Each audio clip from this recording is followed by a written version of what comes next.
segundo Coríntios capítulo 12, versículo 9. E ele me disse: a minha graça te basta, porque o meu poder se aperfeiçoa na fraqueza. Por isso, de boa vontade, antes me gloriarei nas minhas fraquezas, a fim de que repouse sobre mim o poder de Cristo. O tema dessa mensagem: o poder da graça. Vamos orar. Querido Deus, nessa tarde nós te pedimos a tua bênção, fala conosco, ministra no nosso coração, que ninguém saia daqui da mesma forma com que entrou, mas que o teu nome venha a ser glorificado, Pai. É que nós oramos em nome de Jesus, amém. Quero dar parabéns para o grupo de louvor aqui, irmãos, que louvor ungido, que presença de Deus, parabéns para o grupo de louvor aí, muito maravilhoso. Queridos, olha só, o apóstolo Paulo, ele teve um arrebatamento, tudo indica que foi de espírito, e Deus levou ele lá no terceiro céu, Deus levou ele no céu, e ele viu o céu, e o céu existe. Fala para o teu irmão do lado aí, fala: o céu existe, amém? Foi para isso que Jesus veio, para nos dar a garantia do céu, não é? Da vida eterna. E ele viu o céu, e ele viu coisas inefáveis ali no céu, e a Bíblia diz que ele voltou, e quando ele voltou, para ele não se orgulhar, Deus colocou nele um espinho na carne. E por 3 vezes ele orou a Deus para Deus tirar o espinho na carne. Ninguém sabe o que é isso, há uma briga teológica nisso, não vamos entrar no mérito.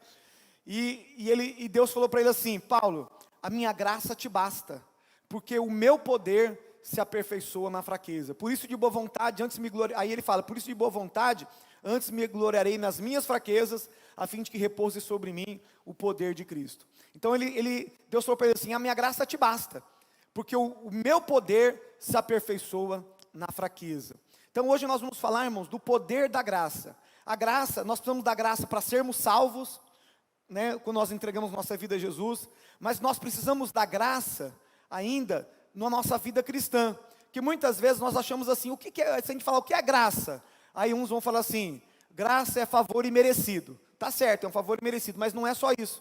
A graça fala também de uma força capacitadora, de um empoderamento de Deus sobre as nossas vidas. Então nós vamos ver como nós podemos usar a graça, como nós podemos interagir com a graça, porque a graça não é só na salvação, a graça é para a nossa vida cristã toda, é para você viver uma vida sobrenatural, né? É uma força capacitadora. Então hoje vamos falar do poder da graça. A palavra graça significa favor imerecido, e também força capacitadora. A Bíblia diz que fomos salvos pela graça. Olha o que diz lá Efésios 2:8. Porque pela graça, olha só, porque pela graça sois salvos. Então quem nos salvou? A graça, que é o favor imerecido realmente, por meio da fé. Então nós acessamos a graça por meio da fé em Cristo. Isso não vem de vós, é dom de Deus. O que não vem de nós? A graça. Porque irmãos, olha só, eu sou salvo, nós somos salvos, segundo a palavra de Deus, porque a palavra de Deus é a nossa regra de fé e prática. Nós cremos, irmãos, que a Bíblia é a palavra de Deus. A Bíblia não contém a palavra de Deus, a Bíblia é a palavra de Deus. E a Bíblia é a nossa regra de fé e prática. Nós vivemos segundo a palavra de Deus. Passarão os céus e a terra, mas a palavra do Senhor não há de passar. Então, irmãos, a palavra de Deus, ela que nos salva, e a palavra de Deus também, ela que nos condena, se nós não cumprirmos. Então, a mesma palavra que salva, é a mesma palavra que condena. Por isso nós temos que estar observando a palavra de Deus.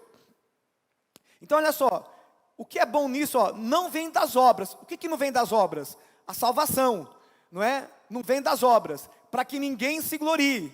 Então, isso é importante eu entender. Eu não posso comprar a graça, eu não posso merecer a graça, a salvação, eu não posso comprar a salvação, eu não posso merecer a salvação. Ou eu aceito, ou eu rejeito, porque ela é graça, é favor imerecido. Então isso é maravilhoso, porque eu não vou falar assim: eu mereço, eu sou melhor do que o Washington é melhor do que o Júlio, e aí nós íamos ficar, se fosse por merecimento, nós tínhamos que nos gloriar, e nós tínhamos que até ficar disputando quem merece mais ou não. Mas a graça, a salvação é pela graça, é favor imerecido. Então, eu não mereço, você também não merece. Então, o que quer dizer isso? Ninguém merece, mas Deus derramou a sua graça. A salvação é pela sua graça. Isso é maravilhoso porque nós somos todos iguais. Eu não mereço, você não merece, está tudo certo.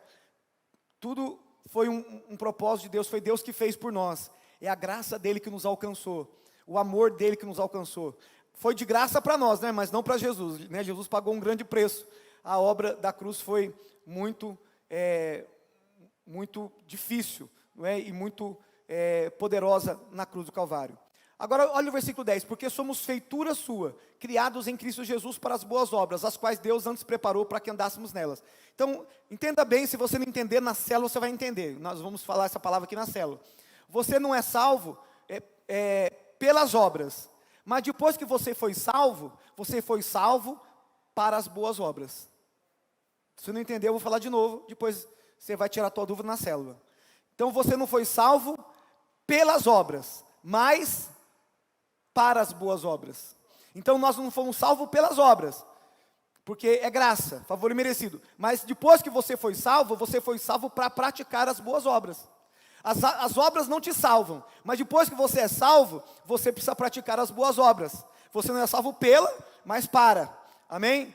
A graça é o favor imerecido, porque não é por obras que somos salvos, nem pelo merecimento. É por aquilo que Jesus fez na cruz do Calvário. Nós só precisamos receber isso pela fé. Nós acessamos a graça pela fé em Cristo Jesus. Depois que somos salvos pela graça, precisamos de graça. Agora só, depois que eu sou salvo pela graça, eu preciso também de graça para viver toda a vida cristã. Eu preciso da graça de Deus atuando na minha vida, para que eu tenha a força capacitadora para eu viver uma vida sobrenatural, uma vida de vitória, uma vida cheia da presença de Deus. Eu preciso me encher da graça, eu preciso ser abundante na graça, eu preciso crescer na graça.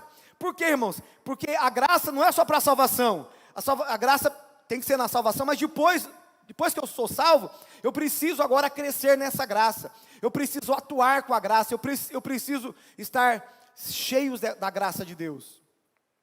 A graça me acompanha a minha vida toda, até eu chegar no céu.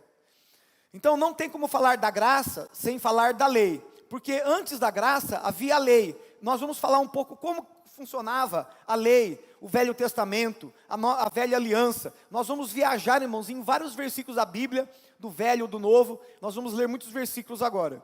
No Velho Testamento, lá na Antiga Aliança, Deus deu a lei para a nação de Israel pelo intermédio de Moisés. Deus tirou o povo do Egito, levou eles para uma terra prometida, e antes de entrar na terra prometida, Moisés subiu no Monte Sinai, e lá no Monte Sinai, ele ficou 40 dias e 40 noites, Deus deu para ele a lei, né? A lei, os 10 mandamentos em 2 tábuas de pedra, escritas pelo dedo de Deus, e também, não só os 10 mandamentos, toda a lei, todo o livro de Levítico, não é? O cerimonial, tudo que tinha que ser feito ali, com o povo. Então toda a lei foi dada a Moisés, não só os 10 mandamentos, mas toda a lei do livro de Levítico. A lei foi dada para mostrar o pecado. Então por que Deus instituiu a lei? Não é? Para mostrar o pecado. Na antiga aliança o povo precisava cumprir a lei, então tinha uma lei e eles precisavam andar na lei. Existia a lei civil e a lei cerimonial. Existia 2 tipos de lei, a lei cerimonial e a lei civil. A lei civil era como se fosse uma constituinte, uma constituição do povo de Israel, não é? E aliás, irmãos, até os 10 mandamentos, eles fazem parte da constituição de muitos países até hoje, não é?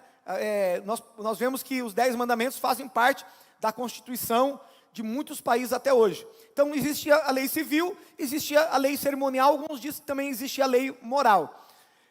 A lei cerimonial, ela acabou quando Jesus morreu na cruz. Lembra que quando Jesus estava na cruz, ele disse: Pai, está consumado? O que aconteceu? O véu do templo, porque naquele tempo havia o templo, que tinha o lugar santo e o santo dos santos, e tinha um véu que somente o sumo sacerdote poderia entrar uma vez por ano, naquele lugar para pedir perdão pelos pecados do povo. Ali, irmãos, quando Jesus falou está consumado, o véu do templo se rasgou. Olha que interessante, de alto a baixo, não foi de baixo para cima, foi de cima para baixo, de alto a baixo. Por quê? Ali, irmãos, no Antigo Testamento, quando o povo pecava, eles tinham que trazer um animal, né, para oferecer para perdoar os seus pecados. Era o que Deus estabeleceu para eles, para perdão dos pecados deles.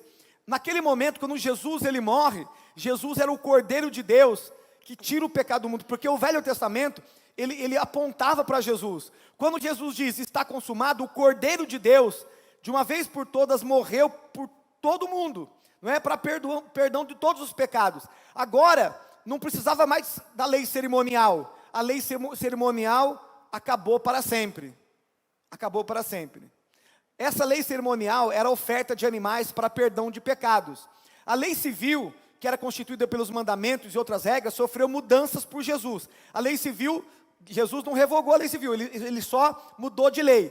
Porque nós vamos ver por que mudou a lei. A lei mudou. Daqui a pouco nós vamos falar sobre isso. Então em Jesus, houve mudança da lei. Então a lei cerimonial acabou, porque Jesus é o Cordeiro que foi imolado na cruz do Calvário para perdão dos pecados de toda a humanidade. Agora a pessoa precisa tomar posse do perdão, né? Entregar sua vida para Jesus e ela recebe o perdão então. Então o que terminou foi a lei cerimonial, o sacerdócio levítico. Haviam 12 tribos de Israel e a tribo de Levi, eles eram que trabalhavam no templo, no serviço do templo. Eles eram sacerdotes, eles eram ali as pessoas que trabalhavam no templo para fazer toda o serviço do templo. Então o sumo sacerdote Araão, da casa de Araão, não é? E a tribo Levi era também os sacerdotes do templo. Agora vemos o fim do sacerdócio levítico. Por quê? Começa agora o início do sacerdócio de Cristo. A Bíblia diz que Jesus ele é sacerdote pela ordem de Melquisedeque, não é? Então ele é o sacerdote pela ordem de Melquisedeque. Lá em Hebreus 7,12, olha que interessante.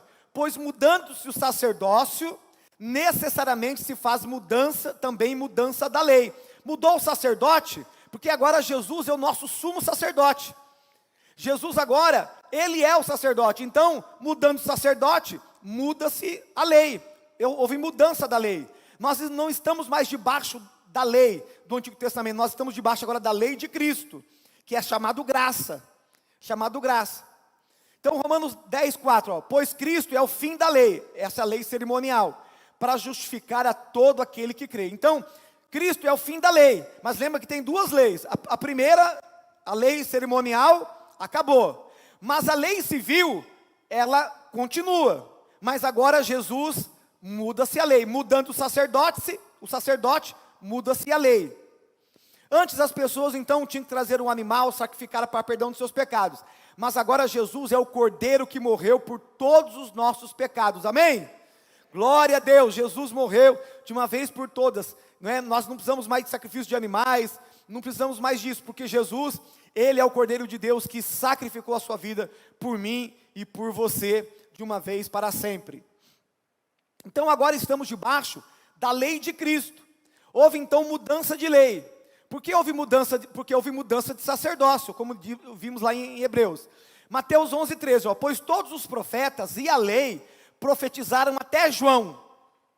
Profetizaram até João. Então, o Velho Testamento, eles profetizaram até João Batista. Até João. João foi o último profeta. Todos os profetas e a lei profetizaram até João. Quando Jesus começou o seu ministério, houve mudança de lei. Um novo mandamento vos dou. Por que que Jesus fala um novo? Por que ele fala novo? Porque ele agora vai redefinindo o velho. Ele não é sacerdote? Ele então agora muda-se de lei. O sacerdote é aquele que estabelece as leis. E ele então começa então a redefinir a lei. Jesus redefiniu a lei. Olha só, um novo mandamento vos dou, que vos ameis uns aos outros, assim como eu vos amei a vós, e também vos ameis uns aos outros. Olha outra redefinição da lei, Mateus 5,43. Ouviste que foi dito, então na lei de Moisés, ouviste que foi dito, na lei de Moisés era isso, amarás ao teu próximo e odiarás ao teu inimigo. Olha o que ele fala, olha ele redefinindo a lei. Eu, porém, vos digo. Ele está redefinindo a lei, por quê? É o novo sacerdote. Eu, porém, vos digo, amai os vossos inimigos e orai pelos que vos perseguem. Ele vai redefinindo a lei. E no capítulo 5, no final ele vai falando muitas coisas, ele vai redefinindo muitas coisas. Então a lei nunca foi ruim. A lei do Antigo Testamento era boa, muito boa. mas o homem não conseguia cumprir a lei. Porque, irmãos, a lei era o seguinte, ó, se você estivesse cumprindo a lei, e se você descumprisse uma lei, toda a maldição da lei caía sobre você. Então, a lei era boa, mas o problema da lei não era a lei, era a incapacidade do homem de cumprir a lei. Então, mas o problema não era a lei, era o homem, a incapacidade do homem de cumprir a lei. Então, a mudança da lei significa que em Jesus recebemos a graça. Essa mudança de lei, irmãos, é que nós estamos agora debaixo da lei de Cristo. O nosso agora sumo sacerdote. Jesus agora é aquele que entrou agora lá no céu como sumo sacerdote para interceder por nós. E ele entra no sumo sacerdote lá diante de Deus com o seu próprio sangue. Porque Jesus, irmãos, ele é o cordeiro e ele é o sumo sacerdote. Uau! Tudo isso, o Velho Testamento tinha tudo isso. Era um cerimonial. Por quê? O Velho Testamento, a Bíblia diz que ele é uma sombra das coisas dos bens futuros, das coisas que iam acontecer, que eram as verdadeiras. A graça não veio nos libertar da lei. A graça, ela veio nos libertar do pecado. Porque agora, olha só, o homem não tinha condições de vencer o pecado. Porque a lei era boa, mas o problema era o homem que não tinha condições. Agora, com a graça vem sobre você e agora sobre mim, e nós agora temos uma força capacitadora, e nós vencemos o pecado, nós temos poder de Deus, há uma graça de Deus sobre a tua vida, na conversão, e para você viver uma vida toda na presença de Deus, e vencer o pecado, e dominar o pecado, se assim você quiser, porque muitas vezes a pessoa não vence o pecado porque ela gosta do pecado, né? Aí é outra história, ela precisa se converter primeiro, né? Então olha só o que diz Gálatas 3:19. Logo, para que a lei? Para que serve a lei? Para que Deus deu a lei?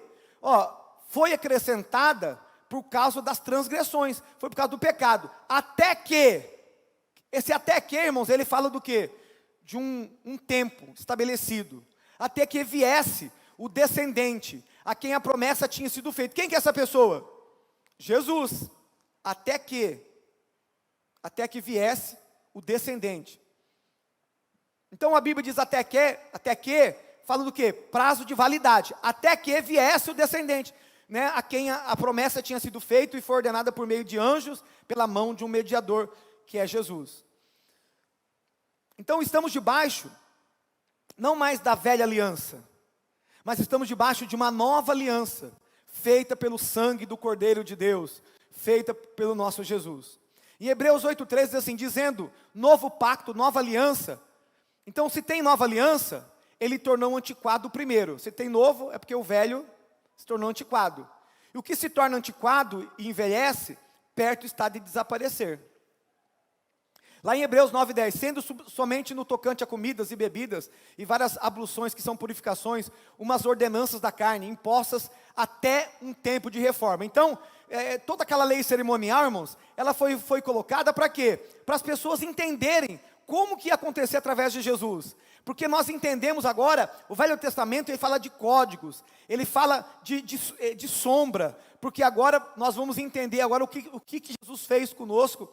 Pelo Velho Testamento nós entendemos o Novo, é algo muito maravilhoso, Deus é maravilhoso. A palavra de Deus sofreu então uma atualização, irmãos, a palavra de Deus sofreu uma atualização, um upgrade.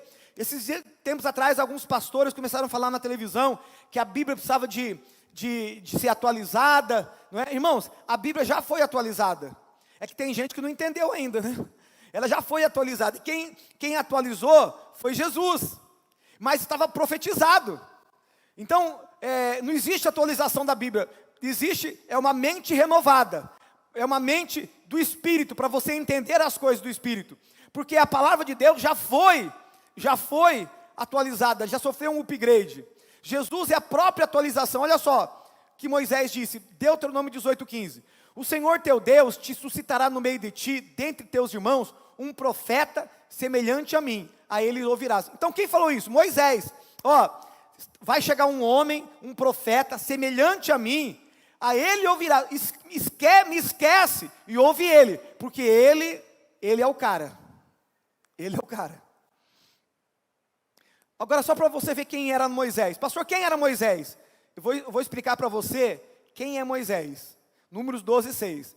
Então disse: ouvi agora as minhas palavras. Se entre vós houver profeta, se tem algum profeta, eu, o Senhor, a ele me farei conhecer em visão e em sonhos. Falarei com ele. Então, visão e sonhos, código, não é? Não é claro, é código. Visão e sonhos. Mas olha quem era Moisés.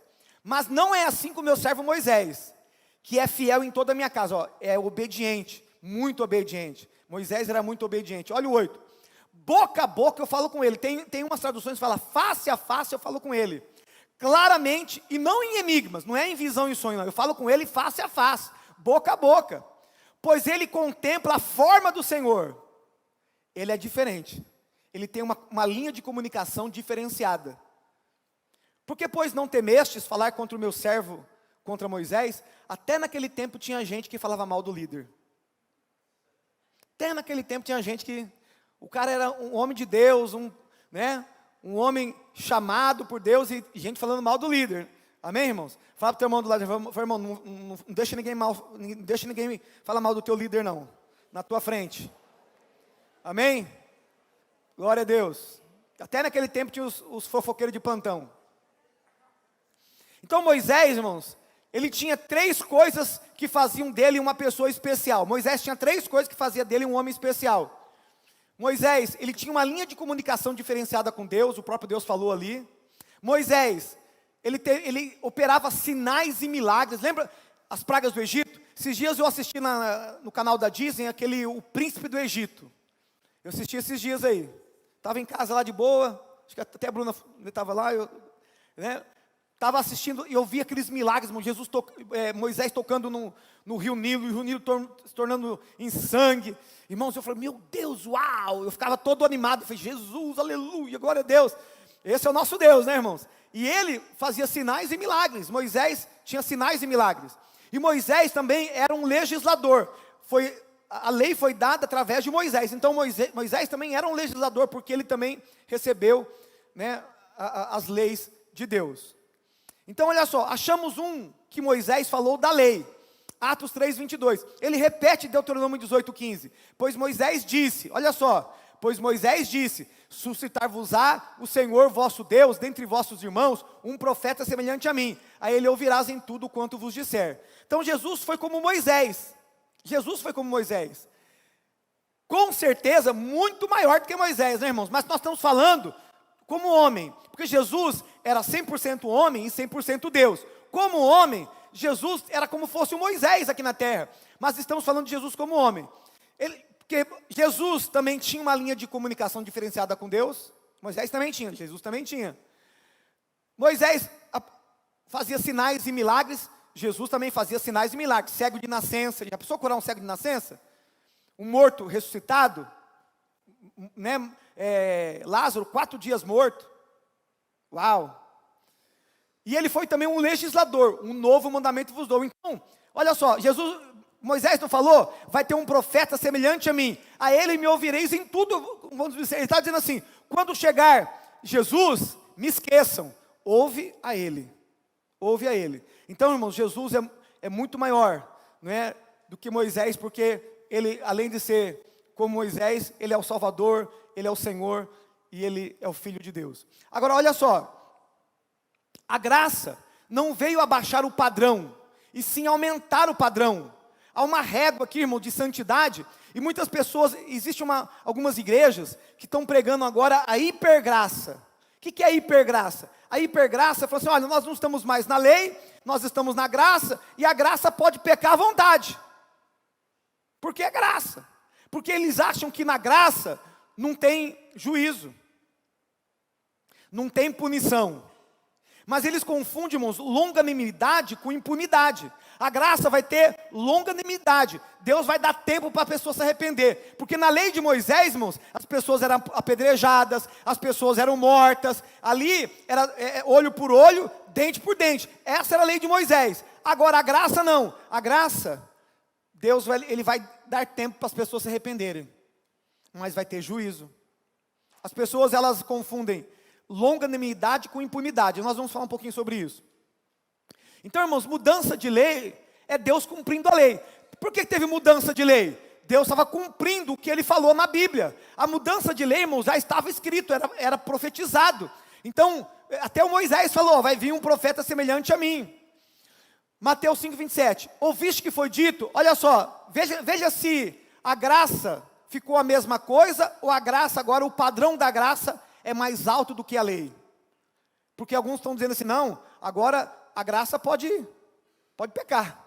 Não. Olha só a mudança de lei. Mateus, a graça, agora nós estamos debaixo da lei de Cristo, isso é chamado graça.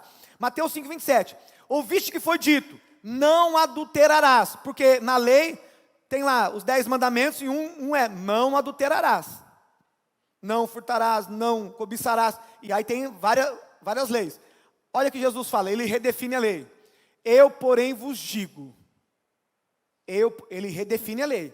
Eu, porém, vos digo, que todo aquele que olhar para uma mulher para a cobiçar, já em seu coração cometeu adultério com ela. Irmãos, abaixou ou aumentou? Aumentou. O padrão da graça é maior. O padrão da graça não diminui, ele aumenta. Aumentou o padrão. A régua aumentou. A mulher pega em adultério, olha só, a mulher pega em adultério tinha que ser apedrejada pela lei de Moisés. 2 ou 3 testemunhas, ela teria que ser apedrejada na frente de todo mundo, ela morreria na frente de todo mundo. Foi pega a mulher, colocaram a mulher, Jesus, na lei de Moisés, ela foi pega em adultério, ela tem que ser apedrejada.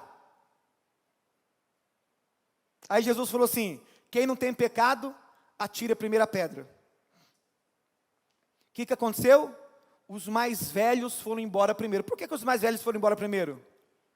Porque os mais velhos, com certeza, já tinham pecado mais. Não, e os mais novos, por último. Os mais velhos. Se Jesus estivesse na lei de Moisés, irmãos, ele não apedrejou a mulher, Jesus teria pecado. Você entendeu? Porque ele é a nova lei, a mudança de lei. Se ele estivesse na lei de Moisés e não tivesse cumprido a lei de Moisés, ele estaria em pecado. Mas na realidade ele veio o quê? Para redefinir a lei. E ele disse para a mulher assim, Jesus disse, cadê os teus acusadores? Foram embora, Jesus. Ele falou, também não te acuso. Mas vai e não peques. Por que Jesus falou para ela ir e não pecar mais? Porque agora a graça é a força capacitadora que te ajuda a você não pecar. Que te ajuda a você vencer o pecado, que te ajuda a você viver realmente, o empoderamento, para você viver a vida cristã. O que a lei não podia fazer com o homem, a graça agora faz na vida do homem. Ele tem domínio, porque a força da lei era o pecado, mas agora na graça, Ele te dá força capacitadora para você dominar o pecado, para você vencer o pecado, glória a Deus, para você viver uma vida empoderada, em nome de Jesus. Em todo o livro de Mateus, no capítulo 5, vemos a redefinição da lei, o upgrade da lei. O problema não era a lei, como já disse, a lei é boa, a Bíblia diz sobre isso, mas a incapacidade do homem. Lá em Mateus 5,17, diz assim, não penseis que vem destruir a lei, ou os profetas, não vim destruir, mas cumprir. Porque quando ele fala, eu vim cumprir, por quê, irmãos? Estava se cumprindo a lei de Moisés nele. Porque a lei profetizava que ele viria. E agora ele vai fazer o quê? Mudança de lei. Mudou o sacerdote? Muda-se a lei. A lei cerimonial acabou. Mas agora a lei civil, ele está dizendo assim, eu vim cumprir, eu sou um cumprimento da lei. Porque em verdade vos digo que até o céu e a terra passem, de modo nenhum passará da lei um só i ou um só tio, até que tudo seja cumprido. Então não vim revogar, mas cumprir. Então Jesus é o cumprimento profético. Tudo do Velho Testamento se cumpria em Jesus. Ele veio cumprir, ele não veio obedecer, ele veio cumprir, porque ele era o cumprimento. A lei de Moisés se cumpriu tudo nele. E agora mudou o sacerdote, muda-se a lei. Mateus 11:13. Pois todos os profetas e a lei profetizaram até João. Agora estamos que João antecede Jesus. João antecede Jesus. Agora estamos debaixo da lei de Cristo, pela fé. A fé em Cristo te coloca debaixo da lei de Cristo. Isso se chama graça. E a graça é o empoderamento divino sobre nós para vencermos o pecado. Olha que Jesus disse lá em João 5,39. Falou para os judeus assim, para os filhos de Israel. Vocês dizem que a vida eterna nas Escrituras. Ele fala, examinais as Escrituras, porque julgais ter nelas a vida eterna. E são elas que dão testemunho de mim. Jesus não tinha medo da Bíblia. Ele disse, tá tudo bem, examinem as Escrituras. Vocês julgam ter nela a vida eterna, só que são elas que testificam de mim, são elas que falam de mim. Então, Jesus está dizendo, eu sou o cumprimento profético. Hebreus 10:1. Porque a lei, olha só que tremendo, irmãos. Porque a lei, tendo a sombra dos bens futuros, e não a imagem exata das coisas. Então, a lei, tendo a sombra dos bens futuros. Irmão, olha só. Se eu colocar esse copo aqui, ó, eu vejo que uma sombra. Mas se eu não souber que é o copo, eu vou olhar aqui e falar, eu não sei o que é isso aqui, essa sombra. Mas quando eu olho aqui, o copo e a sombra, eu disse, isso aqui é a sombra do copo. Deu para entender o que eu estou falando? Os judeus, eles não entendem Jesus. Por isso muitos não se convertem. Eles estão esperando o Messias. Mas nós já sabemos que Jesus já cumpriu a palavra de Deus. Nós enxergamos aqui, ó, o copo e a sombra. Eu enxergo a cruz e enxergo tudo o que aconteceu no passado, que era a sombra da cruz. Você já montou quebra-cabeça sem a figura do quebra-cabeça? Se você montou, você é um gênio. É muito difícil, é quase impossível. Paz de Manice, querida. Rafael, mãe de Leonardo, 2 a 3 anos. Amém. Então, queridos, olha só. A lei, tendo a sombra dos bens futuro. E não é a imagem exata das coisas. Então, o Velho Testamento, irmãos, olha que tremendo. A lei era a sombra dos bens vindouros, sombras proféticas, mensagens codificadas. Presta atenção aqui que eu vou falar para você agora. Dá um exemplo. Como o Velho Testamento, você olha para o povo de Israel no Egito, escravo. O Egito simboliza o mundo, escravidão, pecado. Deus levanta Moisés, libertador, simbolizando Jesus. Teve as pragas, os sinais. Qual que foi a última praga? A morte dos primogênitos do Egito. O que eles tinham que fazer? Matar um cordeiro, macho, sem defeito. Pegar o sangue do cordeiro, não podia quebrar o osso. Porque tudo isso falava de Jesus, nenhum osso vai ser quebrado de Jesus. Pegar o sangue daquele cordeiro, passar na verga das portas, nos umbrais das portas. O anjo da meia-noite viria, olharia o sangue, passaria por cima, é Páscoa. Jesus disse que Jesus é o nosso cordeiro pascal. E eles então foram livres do Egito para uma terra prometida. Irmãos, o que é isso? É sombra. Quem é o cordeiro? Sem defeito. Jesus. O que aconteceu com ele? O sangue foi derramado na cruz. Através do sangue, pela fé, só quem tem fé, aplica-se o sangue na sua vida, através de Jesus. Você é liberto do mundo. Lembra que simboliza o Egito? Você é liberto do mundo. Você é liberto para quê? Para ir para o céu, terra prometida. Você viu que todo o Velho Testamento, irmãos, é um código. O Velho Testamento é uma sombra. Isso tudo que Deus fez foi maravilhoso, é claro. Mas tudo isso, irmãos, Deus está fazendo, mostrando assim, isso aqui é sombra. Não é a imagem exata das coisas. Não é a imagem exata das coisas. Isso aqui, ó, é sombra. Se eu não souber que aqui tem um copo, irmãos, eu não vou saber qual é essa sombra. Agora, quando eu olho o copo, eu falo, não, é a sombra do copo. Não é? Se eu colocar a minha mão aqui, eu vejo meus dedos. Mas se eu não tiver a noção da minha mão, eu não vou saber que é a sombra. Então, como que a Bíblia é importante? Hoje é tão maravilhoso nós olharmos o velho através de mensagens codificadas, sombras proféticas. Quer ver mais? Tudo no Velho Testamento era sombra para ver o verdadeiro. Olha só, irmãos, vou pegar algumas mensagens codificadas. Lembra de Moisés? Senhor, eu quero ver a tua face. Deus falou assim, homem nenhum pode ver minha face. Mas Deus falou assim, eu vou deixar você ver a minha bondade. Onde Deus colocou Moisés? Atrás de uma rocha.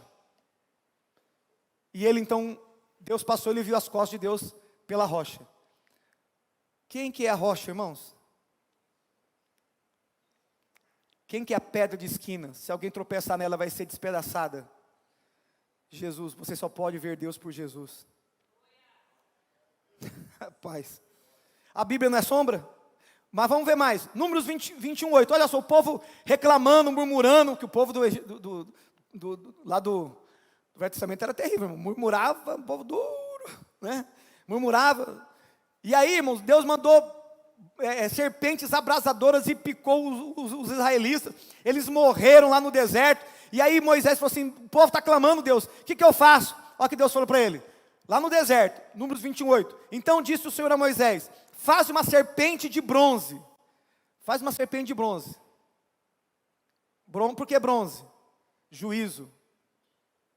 O altar do sacrifício era de bronze, a pia era de bronze, bronze é juízo, e põe-na sobre uma haste, pendura ela, Moisés, a haste pode ser de qualquer jeito, mas a serpente tem que ser de bronze, levanta ela, será que todo mundo que for mordido pela serpente, olhar para a serpente, para a haste, viverá?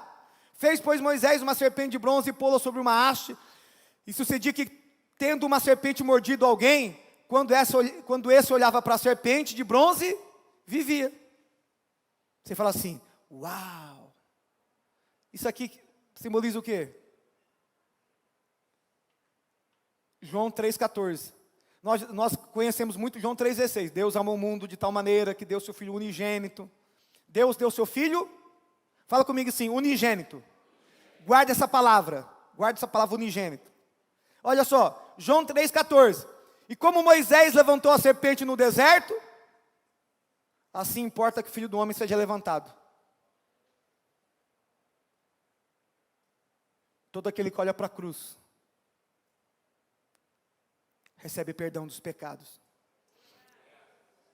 Você sabe que o antídoto do veneno da serpente é a própria serpente. Se você for mordido por cobra, você tem que saber qual cobra que te picou. Esse é um segredo. Olha bem para a cobra quando ela te picar. Você não vai olhar nada, né? Não dá tempo. Graças a Deus que a gente não tem mais isso aqui. Tem um irmão meu chamado Paulo, foi vice-prefeito de Carapicuíba por 2 vezes, no governo do Fuad até morreu agora esse ano. Ele disse que ele estava lá, minha família toda de Ribeirão Preto, né? E ali eles estavam ali no cafezal, disse que ele colocou um pé num buraco e sentiu uma picada. Quando ele levantou, a serpente no pé dele, grudada. Isso aí tem muito nos interiores aí, né? Então, queridos, olha só, e como Moisés levantou a serpente no deserto, assim importa que o Filho do Homem seja levantado. Você pode ver, o Velho Testamento é sombra, mensagens codificadas, sombra profética, mensagens codificadas, é o que a Bíblia está dizendo em Hebreus 10. Então, o que mudou da antiga aliança para a nova aliança? Mudou da lei para a graça. Este sempre foi o propósito de Deus. Não é que Deus falou assim, puxa vida, eu coloquei a lei aqui, o povo não está conseguindo, deixa eu fazer uma mudança aqui. Não, irmão, já estava profetizado, já estava escrito. Há um plano de Deus aqui, né, onde da migração da lei para a graça. No Novo Testamento não precisava de sacrifício de animais, não precisa de sacrifício de animais, cumprimento de plano. Jesus é o Cordeiro de Deus que tira o pecado do mundo. O propósito da lei era a obediência. Então olha só, Deuteronômio 28:1, que era o propósito da lei. Se ouvires atentamente a voz do Senhor teu Deus, tendo cuidado de guardar todos os seus mandamentos que eu hoje te ordeno, o Senhor teu Deus te exaltará sobre todas as nações da terra. Qual que era o propósito da lei? Obediência. Mas aí no 28 ele fala assim, se não obedeceres, maldito serás, maldito serás. Ele vai falando de bendito, bendito, se obedecer, bendito. Bendito, bendito, bendito, bendito na entrada, bendito na saída, bendito a amassadeira, bendito teus animais, bendito, bendito, bendito. Mas ele fala, se você não obedecer, maldito, maldito, maldito, maldito. E aí vai embora dos malditos. Porque tinha a bênção e tem a maldição na aliança. Qual que é o propósito da graça? Também a obediência. Olha que diz João 14:21. Aquele que tem os meus mandamentos e os guarda, este é o que me ama. E aquele que me ama será amado de meu Pai. E eu o amarei e manifestarei a ele. Obediência. Quem obedece tem bênçãos, e quem não cumprir tem maldição.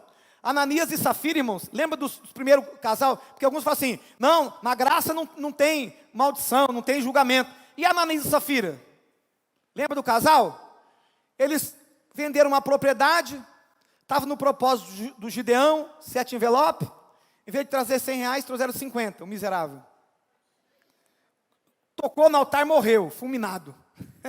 Estou brincando, irmãos. Eles venderam uma propriedade, vamos colocar 100 mil. Ah, não vamos dar 100 mil não, vamos dar 20 mil, fala que a gente vendeu por 20 mil. 50 mil. Chegou lá, mentiu para Pedro.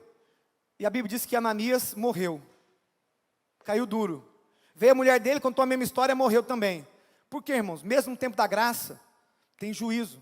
Sabe que esqueceram de avisar para o Espírito Santo que não podia ter juízo? Não, no tempo da graça não tem juízo, não tem juízo. No tempo da graça tem juízo também. A graça não é uma permissão para o pecado, e sim o contrário. O apóstolo Paulo falou assim, onde abundou o pecado, superabundou a graça.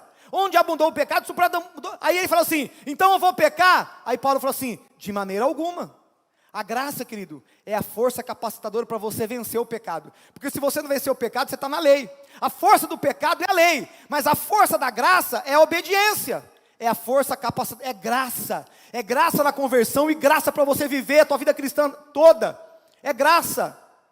Há uma diferença entre longanimidade e impunidade. Hebreus 10, 28. Havendo alguém rejeitado, olha a lei de Moisés, irmãos. Havendo alguém rejeitado a lei de Moisés, morre sem misericórdia. Pela palavra de 2 ou 3, lembra aquela mulher que foi pega em adultério? Tem que ser apedrejada, Jesus. Jesus falou, quem não tem pecado, tira a primeira pedra. Na lei de Moisés, ela teria que ser apedrejada. Mas Jesus veio redefinir a lei. Mudança de sacerdócio, mudança de lei. Jesus disse, vai e não peques mais. Mas ele disse, não peques mais, né? Não é para continuar no pecado. De quanto maior castigo cuidais, vós será julgado merecedor. Olha só, o 29. De quanto maior castigo cuidais, vós será julgado merecedor aquele que pisar o Filho de Deus. Quer dizer, não dá crédito no Filho de Deus. E tiver profano o sangue do pacto, o sangue de Jesus, do pacto da nova aliança. Profanou o sangue de Cristo, com que foi santificado. E ultrajar ao Espírito da graça. Uau! Não tem juízo na graça, irmão? Cuidado com a hipergraça. O propósito da lei era a obediência, como também a graça. A graça nunca foi uma permissão para pecar. O que mudou? A lei era boa, porém o homem por si mesmo não conseguia cumpri-la. Mas com Jesus, vemos a mudança de lei. Quem aceita Jesus não está debaixo da lei, mas está debaixo da graça. Essa graça, irmãos, ela é transformadora. A graça que não te transforma não é graça. A graça que não tem transformação não é graça. A graça tem que ter transformação. A graça tem que ter propósito. A graça, querido, é a força capacitadora. É o empoderamento de Deus na sua vida para vencer pecado, para você viver uma vida cristã, né, no poder de Deus. A graça não é só para te salvar, mas ela é para te empoderar. Um dos propósitos da graça é a salvação e não viver no pecado. Olha só Tito 2,11. Porque a graça de Deus se manifestou, trazendo salvação a todos os homens. Segundo Pedro 2,20. Porquanto, se depois de terem escapado das corrupções do mundo pelo pleno conhecimento do Senhor Jesus, Salvador e Jesus Cristo, ficam de novo envolvidos nelas e vencido, tornou-se o último estado pior do que o primeiro. Porque melhor lhes fora não terem conhecido o caminho da justiça do que conhecendo desviarem-se do santo mandamento que lhes fora dado. Deste modo sobreveio o que diz este provérbio verdadeiro: volta o cão ao seu vômito e a porca lavada volta a revolver-se na lama. Então aqui, queridos, presta atenção. Eu não estou dizendo que você nunca mais vai pecar. Mas o pecado do cristão tem que ser um acidente. Ele não pode ser premeditado. Porque se você tiver com a intenção de pecar, você está debaixo da lei, não debaixo da graça. Porque a força da lei é o pecado. Por isso que nós estamos debaixo da graça, porque agora nós temos força capacitadora para vencer o pecado, para viver uma vida cheia da presença de Deus. O pecado do cristão tem que ser um acidente. 1 Coríntios 10, 12. Aquele, pois, que pensa estar de pé, olhe, não caia. A graça é a força capacitadora. Então, Deus falou para Paulo, minha graça te basta, porque o meu poder se aperfeiçoa na fraqueza. Então, a graça veio resolver o problema do pecado. A graça é a solução para vencermos o pecado. A lei tinha um papel de mostrar que o homem não tinha condição de obedecer. Então a lei foi boa para mostrar para o homem que ele não tinha condições de obedecer. Por isso que Deus instituiu os animais, as ofertas dos animais, para aquele tempo. Mas agora, essa lei cerimonial acabou. Mas a graça te empodera e te dá uma força capacitadora. Olha que o Senhor diz, escreverei as minhas leis no seu coração. Ezequiel 36, 26. Também vos darei um coração novo, e porei dentro de vós um espírito novo, e tirarei da vossa carne o coração de pedra. Então, o primeiro Adão pecou e todos pecaram. Romanos 5,12. Portanto, assim como por um só homem entrou o pecado no mundo, pelo pecado a morte, assim também a morte passou a todos os homens, porquanto todos pecaram. Então, olha só. Portanto, assim como por um só homem. Quem que é esse homem? Fala comigo, Adão. Entrou o pecado no mundo, porque Adão foi o primeiro. Ele era como fosse uma matriz reprodutora. Adão pecou. E a partir de Adão, irmãos, todos nós que nascemos naturalmente, nós também somos reprodutores de Adão. Somos reproduzidos de Adão. Todos nós nascemos de Adão. Nascemos do pecado. Ele é uma matriz reprodutora. Todos aqui, todos do mundo todo, nasceram de Adão. E por isso que a força do pecado está no homem. Adão era a matriz reprodutora. O molde saiu defeituoso, porque ele pecou. Adão deformou o molde devido à sua desobediência. Na lei de Moisés está escrito, olha a lei, Levítico faz parte da lei. 11:44, porque eu sou o Senhor vosso Deus, portanto santificai-vos e sede santos, porque eu sou santo, sede santo como eu sou santo. Então, Deus queria que o povo fosse santo lá na antiga aliança, lá na lei, e não mudou. Na graça, irmãos, tem que tomar cuidado, porque essa hipergraça aí, não pode fazer, não, queridos. Na graça não mudou. 1 Pedro 1,15, mas como é santo aquele que vos chamou, sede vós também santos em todo o vosso procedimento, porque santidade tem a ver com comportamento. Essa história aqui, não tem, é comportamento, não é pecado. Irmãos, comportamento, nas obras da carne, não é só imoralidade, prostituição, adultério. Tem ali, irmão, ira, confusão, briga, inveja, relacionamento, comportamento. Temos que mudar o nosso comportamento. O propósito não mudou. Efésios 1,4, como também nos elegeu nele antes da fundação do mundo, para sermos santos e irrepreensíveis diante dele em amor. Então Adão trouxe o pecado original, a natureza adâmica. Todos nós que nascemos, nós nascemos com a natureza de Adão.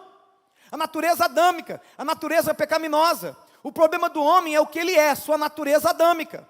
Jesus veio para consertar isso. Isso é graça. Agora na graça, você recebe, irmãos, força capacitadora. Você muda de natureza. Por isso que Jesus diz, tem que nascer de novo. Agora olha só, existem duas raças no mundo. Olha para mim aqui. Duas raças estão vivendo no mundo hoje. Dois protótipos. Adão e Jesus. Adão, que tem a força do pecado, é carne, e Jesus, que é a graça, que tem que nascer de novo. Adão trouxe morte, Jesus é o segundo Adão, trouxe vida. Adão desobedeceu, Jesus obedeceu em tudo. Duas cabeças de raça, duas matrizes reprodutoras, duas cabeças de raça e duas matrizes reprodutoras. Por isso que Jesus diz, necessário vos é nascer, porque se você não nasceu de novo, você é de Adão. Quem nasceu de novo é de Cristo. Quem é de Jesus aqui? Glória a Deus. Você nasceu de novo, glória a Deus. Se você não nasceu de novo, hoje é o dia.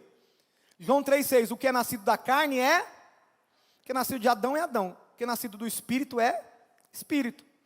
Não te admires eu te haver dito, necessário vos é nascer de novo. Precisamos nascer de novo no Espírito. Precisamos ser transformados. Pastor, por que eu tenho que nascer de novo? Para eu ser a imagem de Jesus. Porque Adão deformou o molde. Jesus é o molde perfeito de Deus.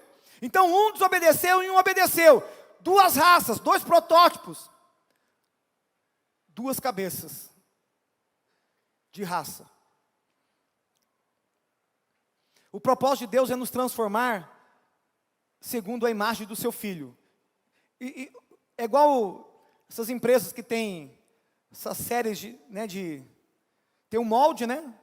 Quem trabalha com plástico, o Juliano trabalha com plástico, tem um molde original, perfeito, e aí, através daquele molde, faz todas as outras peças. É a mesma coisa, irmãos.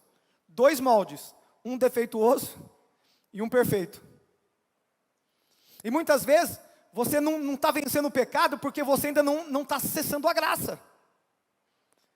Você não está acessando, você não sabe usar a graça. Daqui a pouco nós vamos falar como nós acessamos a graça, como nós nos fortalecemos a graça, como nós crescemos na graça. Romanos 8:29, porque o dos dantes conheceu, também os predestinou para serem conformes à imagem de seu Filho. Qual que é o propósito de Deus agora? Que eu e você sejamos conforme à imagem de Jesus. Lembra do molde perfeito? Ele é o molde perfeito. Duas raças, dois protótipos, Adão e Jesus. Irmãos, na realidade, você foi salvo para ser igual a Jesus. Pensamento, palavras, atitudes, é um desafio. Não é fácil, mas esse é o nosso propósito. Está aqui na Bíblia.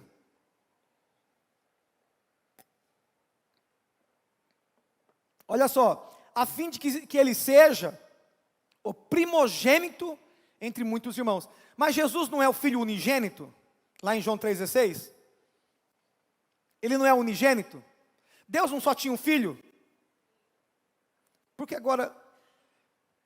agora tem outros filhos? Quem é filho de Deus aqui? Mas a Bíblia diz que Deus não mandou o seu filho único. Você também é filho? Como que é isso aí? Se Deus tem um filho só, você não pode ser filho. Já parou para pensar? Se Deus tem um filho só, como que você é filho de Deus? Mas agora, irmãos, está o mistério. Ninguém poderia ser filho de Deus com a natureza de Adão. A natureza de Adão não pode ser filho. É a natureza do pecado, da desobediência. Agora, Jesus é uma nova matriz. Porque quando ele ressuscita, ele vem como unigênito. Mas quando ele ressuscita não mais como unigênito. Ele ressuscita como primogênito. O que é primogênito? Primeiro de muitos. Uau! Agora tem 1, 2, 3, 4, 5, 6, 200, 300, 400, 1 milhão, 2 milhões, bilhões. Glória a Deus! Agora, querido, eu e você somos filhos de Deus, porque agora nós temos a natureza de Deus. A Bíblia diz, aquele que tem o Espírito de Deus, este é de Deus. Quem não tem o Espírito de Deus, não é de Deus. Você tem a natureza de Deus. A Bíblia diz que o Espírito de Deus testifica em nosso espírito, que nós somos filhos de Deus, aleluia!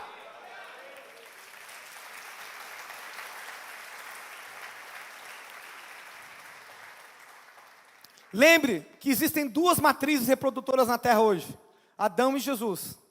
De Adão, quando nascemos naturalmente, de Jesus, quando nascemos de novo. Necessário vos é nascer de novo. Quem não nascer de novo não pode ver o reino de Deus. Quem não nasceu de novo é de Adão, e quem é de Adão é carne, e quem é carne não pode ver o reino de Deus. Necessário vos é nascer de novo. Pergunta para o teu irmão do lado, você já nasceu de novo? Qual o propósito do novo nascimento? Termos a natureza divina e sermos parecidos com Jesus. Olha só, pastor, eu sou de Jesus, você é de Jesus? Então vamos lá, 1 João 2,6. Aquele que diz que estar nele, Jesus, também deve andar como ele andou. Onde você vai, Jesus iria? O que você fala, Jesus falaria? em seus passos, o que faria Jesus? 1 Pedro 2,21, porque para isso foste chamados, porquanto também Cristo padeceu por vós, deixando-vos exemplo, para que sigais as suas... Irmão, siga a pisada. Siga a pisada de Jesus. 1 Coríntios 11:1, sede meus imitadores, como também eu sou de... Tem muito pastor e muito irmão que fala assim, irmão, não olha para mim, não olha para mim não, olha para Jesus. Jesus, irmãos, olha para mim aqui. Nós devemos andar de tal maneira que fala assim, olha para mim e veja Jesus na minha vida, porque eu imito Ele. Olha para mim e veja como que Jesus vive, porque eu imito Ele. Sabe o que o apóstolo Paulo está falando aqui? Sede meus imitadores, como também eu sou de Cristo. Sabe o que está faltando para a igreja, irmãos? Chamar a responsabilidade, ter identidade e falar assim, eu vou seguir Jesus de perto, eu vou andar como Jesus, eu vou pensar como Jesus, eu vou viver como Jesus, eu vou ser como Jesus. Ele é meu exemplo, Ele é meu molde. Glória a Deus. Efésios 4,13, até que todos cheguemos à unidade da fé e do pleno conhecimento do Filho de Deus, ao estado de homem feito, à medida da estatura do plenitude de Cristo. Aqui é a vontade de Deus, cheguemos à unidade da fé, ao pleno conhecimento do Filho de Deus. Você tem que conhecer tudo sobre o Filho de Deus. Estado de homem feito, perfeito, medida da estatura da plenitude de Cristo. Essa é a vontade de Deus. O propósito da graça é nos transformar à imagem de Jesus. Pelo novo nascimento trazemos a imagem de Jesus. Pelo novo nascimento, temos o código genético de Deus. Olha o que diz 2 Pedro 1,4. Pelas quais Ele nos tem dado as suas preciosas e grandíssimas promessas, para que por elas vos torneis participantes da natureza divina. Irmãos, o que habita em você agora? Tem uma nova natureza dentro de você. Você nasceu de novo, o Espírito de Deus veio habitar dentro de você. Não sabeis vós que sois templo do Espírito Santo, que o Espírito Santo habita em vós, que não sois de vós mesmos? Sabe que o teu corpo não pertence mais a você? Ele foi comprado. Você foi comprado. Eu vou trazer uma mensagem aqui, irmãos, talvez na Santa Ceia. Até o Cid Guerreiro queria pregar aqui na Santa Ceia. Eu falei, não, Santa Ceia eu vou pregar. Ele vai vir no dia 5. Eu quero pregar uma mensagem chamada a lei do resgate. Você vai ver que você foi comprado. Você não pertence a você mesmo. Sabe o dízimo? O dízimo é o sinal da tua redenção. É para você não lembrar que tudo é dele. Por isso que você dizima. E só acrescentar, o dízimo não está na lei, tá? O dízimo, ele é antes da lei. Mas nós vamos falar sobre isso depois. Somos participantes da natureza divina. Agora, nós temos uma nova natureza. Graça habita em você. Você tem natureza divina. O Espírito de Deus habitando em você. Quem não tem o Espírito habitando nele, esse não é de Deus. Porque só quem tem o código genético de Deus. Como que eu sei que eu sou filho do meu pai e da minha mãe? Código genético. Eu tenho que ter a mesma natureza, o mesmo sangue. DNA, código genético. Como que eu sei que eu sou de Deus? Natureza de Deus. O que é nascido da carne é, mas o que é nascido do Espírito é Espírito. Quando eu recebi a nova natureza, eu perdi a velha. Pastor, eu nasci de novo, tenho nova natureza agora. Oh, que bênção, eu tenho nova natureza. Eu perdi a velha? Não. Agora temos duas naturezas morando dentro de nós. Dentro de você, na tua carne, habita o pecado. E no teu espírito, habita a natureza de Deus. Você tem duas naturezas morando dentro de você. A carne e o espírito. São duas naturezas. A carne dizendo assim, faz isso, não vem para a igreja não, fica no sofá, vai na balada, vai na night, bebe todas, se droga, se prostitui, fala mal, briga, uma confusão, é a velha natureza. Faz o barraco, é a velha natureza. E a nova natureza assim, perdoa, ama, abençoa, serve, glória. Temos uma luta travada em nós. Olha só, Romanos 8,5. Pois os que são segundo a carne, inclinam-se para as coisas da carne, mas os que são segundo o Espírito, para as coisas do Espírito. Gálatas 5,16. Digo, porém, andai pelo Espírito, e não haveis de cumprir a cobiça da carne, porque a carne luta contra o Espírito contra a carne. Esse Espírito aqui, irmãos, não é Espírito Santo. É o teu espírito que foi recriado. Está com E maiúsculo aí, mas eu creio que é o espírito. É o teu espírito que foi recriado. Esse se opõe um ao outro, para que não façais o que quereis. Você não perdeu a velha natureza. Pela nova natureza, você pode subjugar a velha. Então agora a graça de Deus está sobre você. E você tem agora a força capacitadora para subjugar a velha. Olha só 1 Coríntios 9, 27. Antes subjugo o meu corpo. Porque é no corpo que tem um pecado. É na carne. E reduzo a submissão. Tem outra tradução, a escravidão. Eu esmurro o meu corpo. Tem outras traduções. E o reduzo a escravidão. Para que depois de pregar a outros, eu mesmo não venha ficar reprovado. Há uma luta, você tem que lutar. Pastor, eu sou de Deus. Você tem que lutar. Vai vir o desânimo. Eu não sinto mais a presença de Deus, porque você não tem usado a graça. Você não tem acessado a graça.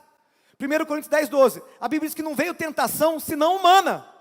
Para que nós não possamos resistir. Então presta atenção, Deus é fiel. Ele não vai dar nada para você que você não possa suportar. Você possa vencer. E além da tentação também Ele vai te dar o escape. Porque tem graça na tua vida. Somos enganados pelos desejos. Onde vem o pecado, irmãos? Pelos nossos desejos. O tentador está do lado de fora, ele te mostra o cardápio. Você quer isso aqui? Você tem preço? Eu pago. Eu vou te levar, a velha natureza assim, eu vou te levar para o mundo, vou te levar para o pecado. É isso que você quer? Porque, irmãos, como vencer então, pastor? Como é que eu posso vencer? Acreditando que a graça está em nós. Romanos 6,14. Olha só esse versículo aqui, irmãos. Nós já estamos encerrando. Pois o pecado não terá domínio sobre vós. Eu vou ler de novo. Pois o pecado não terá domínio sobre vós.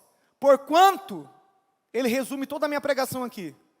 Não estáis debaixo da lei, mas debaixo força capacitadora.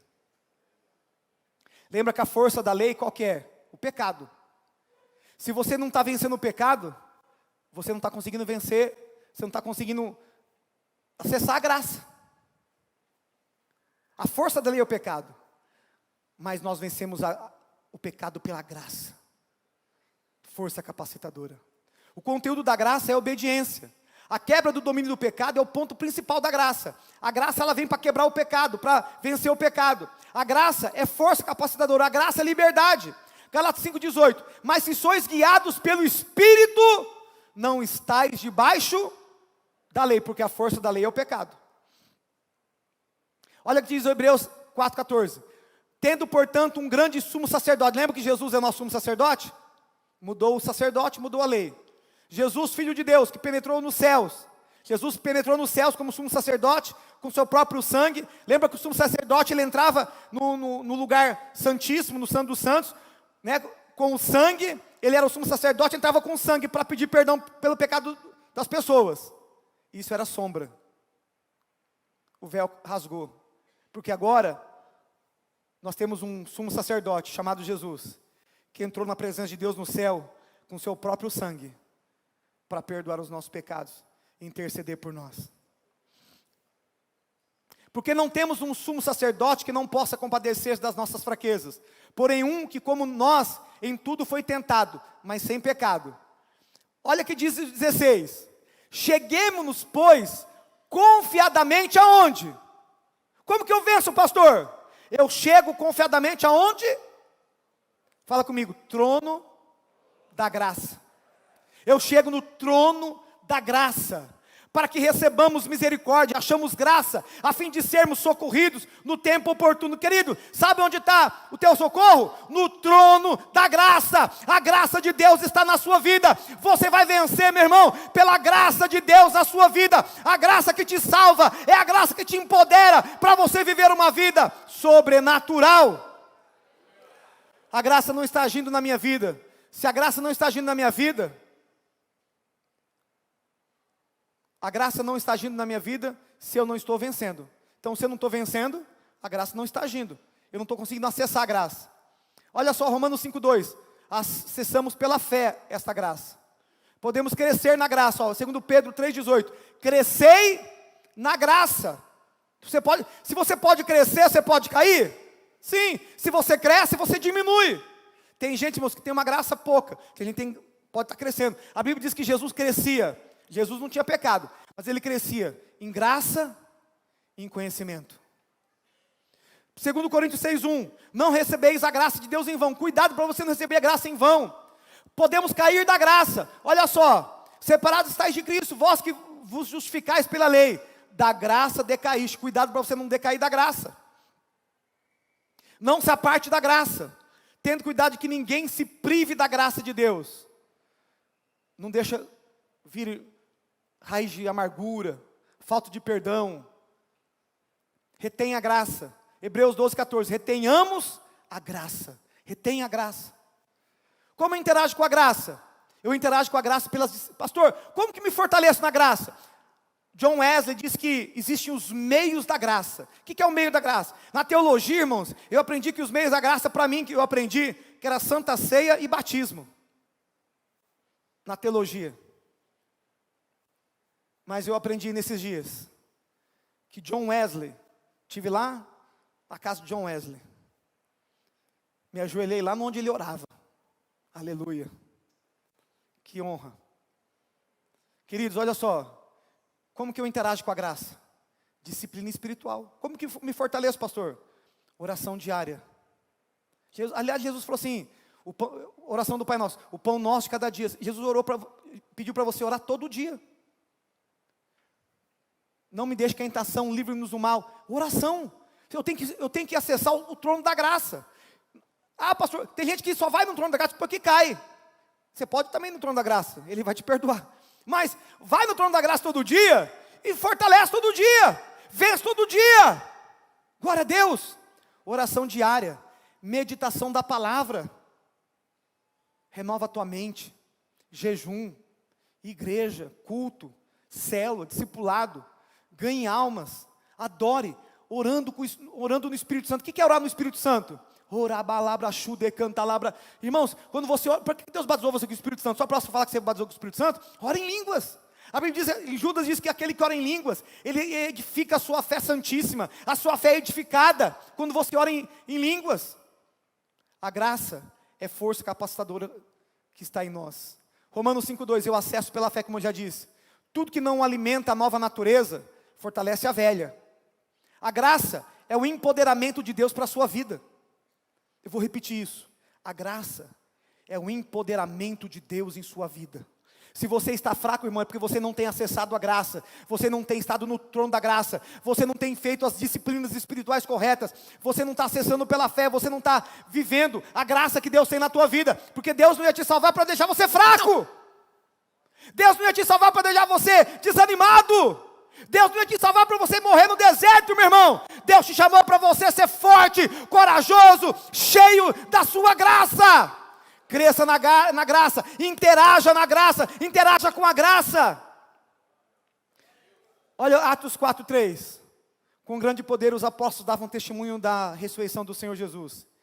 Em todos eles havia abundante graça. Uau! Haverá abundante graça sobre a nossa vida em nome de Jesus. Amém? A graça nos mantém humildes. 1 Coríntios 15:10. Mas pela graça de Deus sou o que sou. E a sua graça para comigo não foi vã. Antes trabalhei muito mais do que todos. Ele está falando, eu trabalhei muito mais que todos os apóstolos. Eu sou o último apóstolo. Mas eu trabalhei muito mais que todos eles. Mas aí ele fala assim, não eu, mas a graça de Deus que está comigo.